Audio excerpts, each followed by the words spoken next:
ఎప్పుడు కషాయవాన్నే నమ్మేది. ఎందుకు నమ్ముతారంటే దానికి తెల్ల కాబట్టి. ప్రజలు కూడా అంతే, కషాయవాన్నే నమ్ముతారు. ఎవరిని ఎన్నుకోవాలని ఏమనేది తెలదు.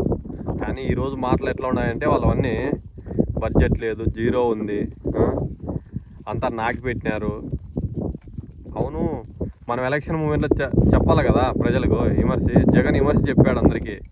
చంద్రబాబు నాయుడు ఇచ్చే బడ్జెట్ నాకంటే ఎక్కువ బడ్జెట్ లేదు, నేను ఇచ్చేదానికే కష్టం మీద మీ అందరికీ ప్రజలకు అమ్మ ఒడి అంట, విద్యాదీవెన అంట, 18 ఏళ్ళకంట, ఇట్లా చెప్పుకుంటూ పోతే జగన్ 9 హామీలు అమలు చేశాడు. సింగిల్ పార్టీ, వీళ్ళు 3 పార్టీలు ఉన్నాయి. మళ్ళీ కేంద్రంలో కూడా వీళ్ళే ఉన్నారు, బీజేపీ ఉంది కాబట్టి వీళ్ళతో పొత్తు. మళ్ళీ పవన్ కళ్యాణ్ ఇంకా పెద్ద లీడర్, మన ఇండియాలోనే పెద్ద లీడరు. ఇంత పెద్ద బడా లీడర్ పెట్టుకొని మళ్ళీ డిప్యూటీ సీఎం ఆయన. ఆ రోజు ప్రశ్నిస్తా అన్నాడు, ఈరోజు ఏం ప్రశ్నిస్తున్నాడో కూడా తెలియదు జగన్. ప్రజలు తిరుపతికి వెళ్ళాల్సిన అవసరం లేదు, 5 ఏళ్ళు ఇంటికాడే గుండు కొట్టుకోవచ్చు. అసెంబ్లీలో లోకేష్ చెప్తున్నాడు, 1 ఇయర్ పడుతుంది మనకు, రూట్ మ్యాప్ తయారు చేస్తాను అంటున్నాడు. రూట్ మ్యాప్ ఏం తయారు చేయాలి నాకు అర్థం కాదు. 5 నిమిషాల పని. సచివాలయాలు ఉన్నాయి ఊర్లో, ఎంఆర్ఓ ఆఫీస్ ఉంది, మున్సిపాల్, ఈ ఆఫీసర్లంతా చెప్తే గంట లోపల డేటా తెచ్చిస్తారు ఎంతమంది ఇంట్లో పిల్లలు ఉన్నారు అమ్మఒడని. ఎందుకు నెట్లో కొడితే వస్తుంది, ఇప్పుడు అంతా ఆన్లైన్, జస్ట్ 5 నిమిషాల్లో అయిపోతుంది. ఎంతమంది పిల్లలు చదువుతున్నారు, ఏమైనా స్కూల్కి ఏమైనా తెలుస్తుంది. ఇంకా చంద్రబాబు నాయుడు ఇంకోటి చెప్తున్నాడు, సూపర్ 6 చూస్తా అంటే నాకు భయం అవుతుంది అని. భయం అవుతుంది చంద్రబాబు నాయుడు అబద్ధాలు ఎందుకు చెప్పాలా ప్రజలకు? ఆ రోజు చెప్పచ్చు కదా.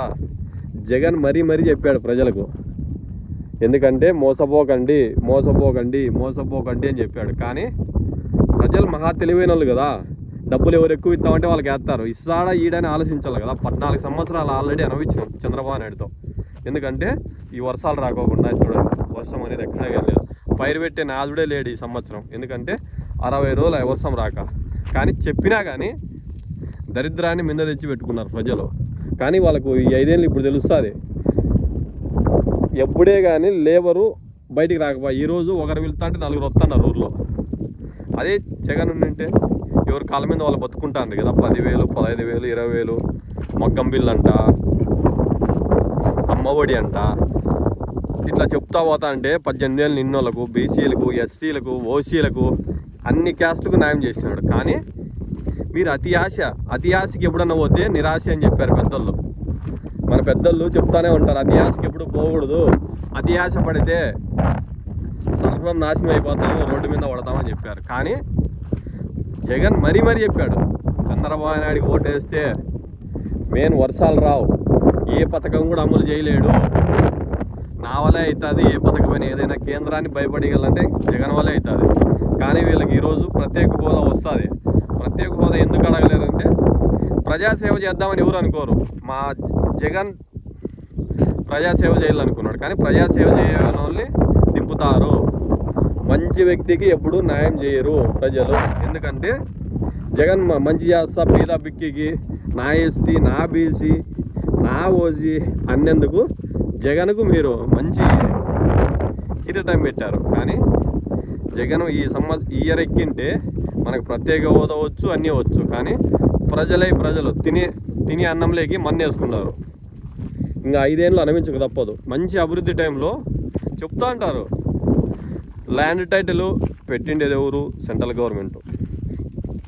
అది అర్థం చేసుకోలేక ప్రజలు ల్యాండ్ టైటింగ్, జగన్ భూములు విప్పుకుంటాడు. ఏంటి విప్పుకుంటాడు భూములు? ఏమన్నా ఏంటి విప్పుకుంటాడు చెప్పండి? భూములు ఎందుకు విప్పుకుంటాడు? చెప్తా అంటాడు. చెప్పేవాడినే ఉంటే, చెప్పేవాడు శ్రీకృష్ణుడు అయితే ఈనేవాడు ఈ గొర్రెలు. ఈరోజు ఎంత ఇబ్బంది పడుతున్నారంటే ప్రతి ఒక్కటి చూసుకోండి.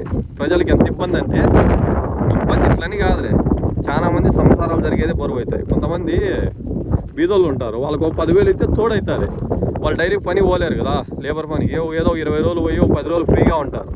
అట్లాంటిది జగన్ మరీ చెప్పాడు, చంద్రబాబు నాయుడికి వేస్తే ఇబ్బంది పడతారు 5 ఏళ్ళు అని చెప్పాడు. కానీ వినకోకుండా, అంటే మాకే తెలుసు జగన్ కంటే డబ్బులు ఎక్కువ ఇస్తాడు. అతి ఆశ నిరాశ ఎప్పుడైనా